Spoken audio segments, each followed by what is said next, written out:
नमस्कार, मेरा नाम प्रिंस मिश्रा है और आप एक न्यूज़ 24 देख रहे हैं। राहुल गांधी के नागरिकता पर जो है कई पार्टियां जो है तीखी प्रतिक्रिया देते आ रहे हैं। ऐसे में आज जो है दिल्ली हाई कोर्ट में राहुल गांधी के नागरिकता पर जो है सुनवाई होनी है और ऐसे में बीजेपी के प्रदेश प्रवक्ता सुमित शशांक से हम लोग सीधी जुड़ेंगे और बातचीत करने का प्रयास करेंगे कि राहुल गांधी का जो नागरिकता है इन चीज़ों को लेकर इन क्या सोच रहे हैं, क्या इनके मन में चल रहा है, क्योंकि लगातार जो है नागरिकता पर जो है उनके राहुल गांधी पर जो है सवाल उठते रहा है। क्या कैसे देख रहे हैं इसको? देखिए, राहुल गांधी और राहुल गांधी की पूरी पार्टी कहीं ना कहीं एक कटघरे में दिखाई देती है।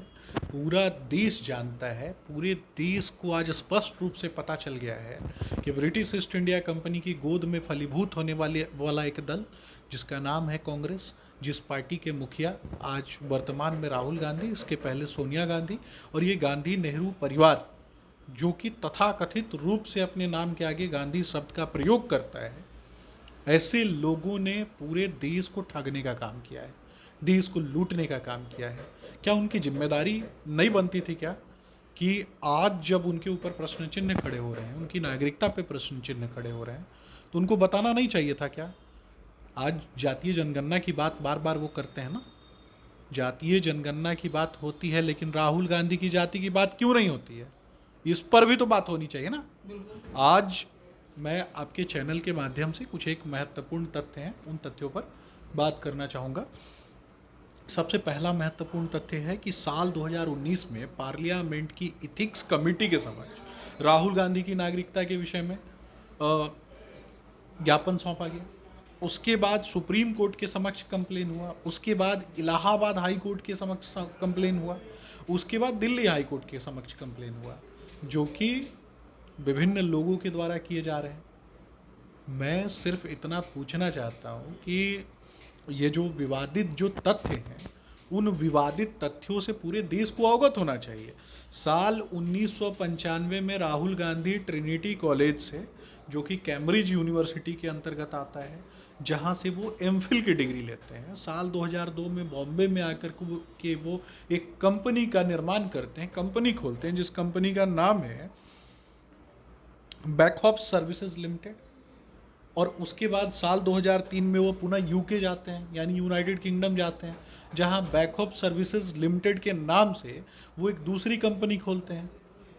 और उसके ठीक एक साल बाद, यानी 30 जुलाई 2004 को जब वो रिटर्न फाइल करती है कंपनी, तो उस कंपनी के डायरेक्टर का नाम उसमें राहुल गांधी बताया जाता है।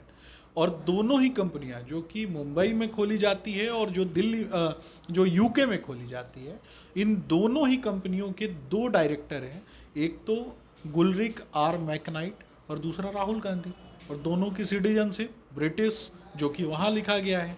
अर्थात अगर ये प्रश्न खड़े होते हैं तो राहुल गांधी को आकर के बताना चाहिए ना।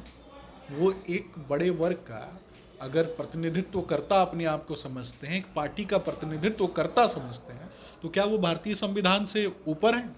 क्या भारत के लोगों से ऊपर हैं? क्या भारत की आम जन भावनाओं से ऊपर हैं? इस पर भी तो जवाब देना पड़ेगा ना।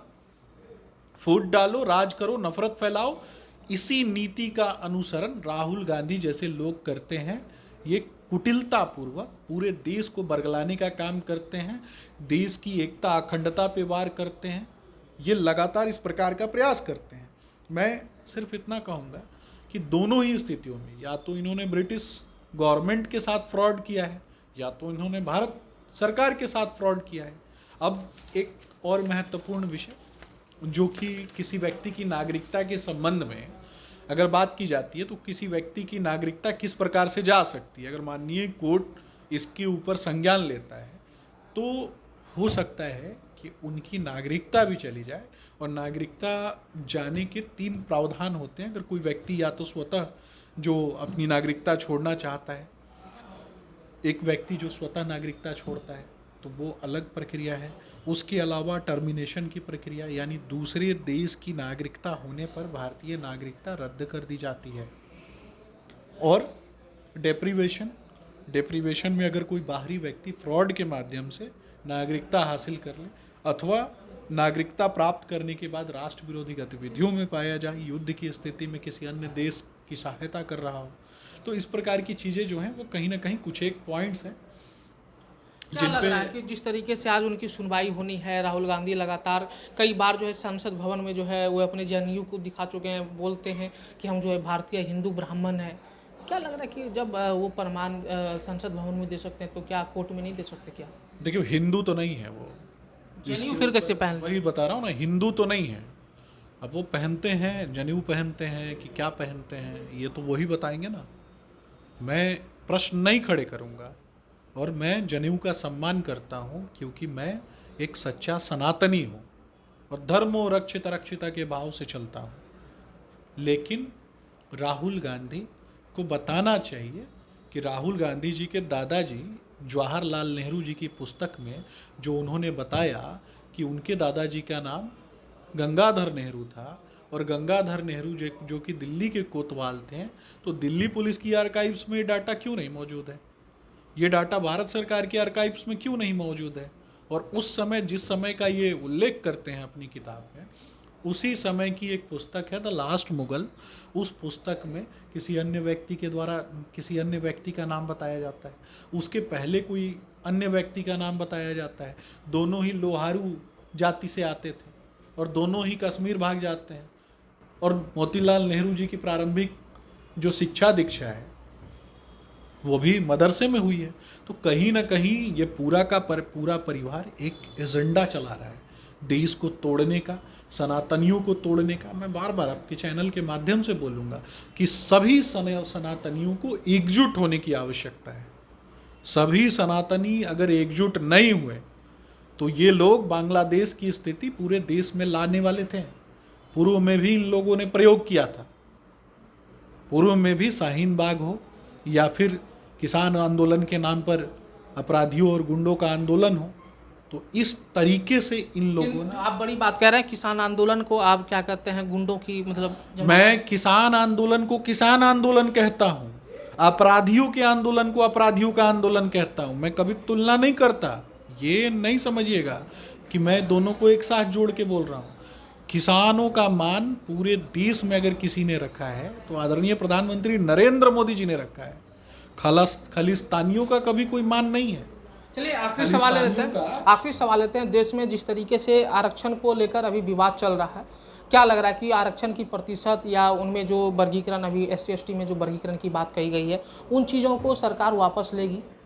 देखिए, सरकारी प्रक्रिया के तहत, कानूनी प्रक्रिया के तहत इन विषयों को किया गया है और जो समाज के अंतिम पायदान पे रहने वाले व्यक्ति हैं और जिनका कहीं ना कहीं प्रतिनिधित्व आज से कहीं ज़्यादा होना चाहिए, वर्तमान से भी कहीं ज़्यादा होना चाहिए, वैसे लोगों के सम्मान की लड़ाई भारतीय जनता पार्टी लगातार लड़ती है, लगातार लड़ेगी और आखिरी दम तक लड़ेगी। जिन लोगों ने, खास करके ये राजद की बात करें या फिर कांग्रेस की बात करें, जिन लोगों ने एक वर्ग को हमेशा हाशिए पे खड़ा रखा, एक हाशिए पर खड़ा करके सिर्फ प्रेजेंटेशन के लिए, सिर्फ दिखावे के लिए उनका प्रयोग किया, उससे पूरा का पूरा वर्ग जो है ना, वो कहीं ना कहीं इन बातों को समझ रहा है और वो भारतीय जनता पार्टी के साथ खड़ा है। भारतीय जनता पार्टी एक नई सोच, नई उम्मीद के साथ सबके विकास, सबके कल्याण के लिए काम कर रही है। आदरणीय प्रधानमंत्री नरेंद्र मोदी जी ने लगातार शोषित, वंचित, दलित, पीड़ित सबके लिए काम किया। योजनाएं मैं गिनवा दूंगा। मिशन इंद्रधनुष के माध्यम से जो आदिवासी माताएं हैं, दलित माताएं बहनें हैं, उनका वैक्सीनेशन किसने करवाया था, इस पर भी तो बात होनी चाहिए।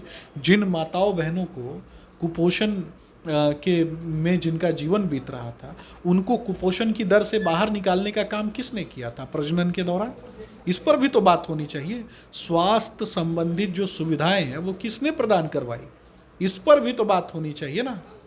कि सिर्फ बालू माफिया, भू माफिया, शराब माफिया के गोद में खेलने वाले और देश को तोड़ने की बात करने वाले राहुल गांधी जैसे लोगों पे बात होनी चाहिए। ये असामाजिक तत्व हैं, देश को तोड़ने वाले लोग हैं, मुगलों की गोद में बैठे हुए लोग हैं। राहुल गांधी को बताना चाहिए कि उनका खुद का अस्तित्व क्या है। लेकिन आरक्षण के मामले में जो फैसला आएगा, क्या लगता है कि SC/ST के वर्गों के जो मांग है उनके हित में फैसला आएगा? सरकार हमेशा हित में फैसला लेगी। ये वर्तमान में नरेंद्र मोदी जी की सरकार है। बिना SC ST, बिना OBC के देश नहीं चलने वाला है। और हम समाज को SC ST OBC और अन्य वर्गों में बांट करके नहीं देखते। हम धर्मो रक्षिता रक्षिता के भाव से चलते हैं। ये समाज 100 करोड़ से भी ज़्यादा देश में हिंदू रहते हैं, उनके सम्मान की लड़ाई हम लड़ते हैं। जिन लोगों को तोड़ना है वो तोड़ने की राजनीति, हम जोड़ने की राजनीति कर रहे हैं और जोड़ने की नीति से चल रहे हैं। ये देश हमारा है। और जिसकी नागरिकता ही नहीं है, जो लोग फ्रॉडिज्म के आरोपी हैं, जो लुटेरे हैं, वो तो दूसरे देश भाग जाएंगे आग लगा के। तो आग लगा के कोई इटली भागेगा, कोई आग लगा के लंदन भागेगा, परंतु हम कहाँ जाएंगे? हम तो भारत माँ के बेटे हैं ना। तो हमें तो मिलजुल के रहना है, हमें उनके एजेंडे में नहीं फंसना है। खास करके पत्रकार भाइयों को भी समझाता हूँ। ये थे हमारे साथ सुमित शशांक, जिनको आप सुन रहे थे। इनका साफ तौर पे ये कहना था कि राहुल गांधी का जो ये था मामला, इन पे जो है राहुल गांधी को आगे आकर उनके अपने बारे में बताना चाहिए कि नागरिकता हमारा कहाँ का है, आखिर भारत का है या और कहीं का है, तो सामने आकर बोलना चाहिए। फिलहाल इस वीडियो में इतना ही। आपकी क्या प्रतिक्रिया होती है कमेंट बॉक्स में जरूर बताइएगा। धन्यवाद।